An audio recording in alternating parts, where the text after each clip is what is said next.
ભરૂચ જિલ્લાના નેત્રંગ તાલુકાના કંબોડિયા ગામે બસ સ્ટેન્ડ નજીકના ફળિયામાં પાસ પરમિટ વગર ભંગારનો ધંધો કરતા એક ઇસમને પોલીસે ભંગારના મુદ્દામાલ સહિત ઝડપી લઈને તેના વિરુદ્ધ ગુનો દાખલ કર્યો હતો। આ અંગે નેત્રંગ પોલીસ મથકમાંથી મળતી વિગતો મુજબ નેત્રંગ તાલુકામાં મિલકત સંબંધી ગુનાઓ બનતા અટકાવવાના ભાગરૂપે નેત્રંગ પોલીસની ટીમ ભંગારનો ધંધો કરતા ઇસમોને ચેક કરવા પોલીસ મથક વિસ્તારમાં પેટ્રોલિંગમાં હતી। તે દરમિયાન બાતમી મળેલ કે કંબોડિયા ગામે બસ સ્ટેન્ડ નજીકના ફળિયામાં એક ઇસમ ભંગારનો ધંધો કરે છે। પોલીસે મળેલ બાતમી મુજબના સ્થળે જઈ તપાસ કરતા ત્યાં સુરેશલાલ ભોજારામ ગુજ્જર હાલ રહેવાસી ગામ કંબોડિયા અને મૂળ રહેવાસી ભીલવાડા રાજસ્થાન ભંગારનો ધંધો કરતો હોવાનું જણાવ્યું હતું। આ ઇસમના પતરાની શેડવાળી દુકાનમાં તપાસ કરતા પોલીસને એલ્યુમિનિયમ તથા વાયરમાંથી કાઢેલ તાંબાના તાર તેમજ મર્સિબલ મોટરના ઇલેક્ટ્રિક કેબલ મળી આવ્યા હતા।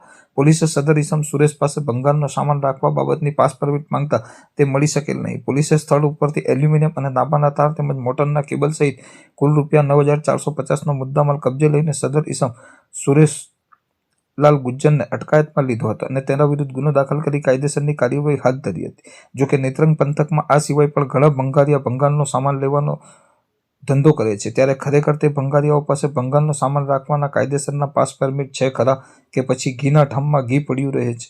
આ બાબતે તટસ્થ તપાસ થાય તો ઘણું બધું બહાર આવવાની સંભાવના જણાય છે।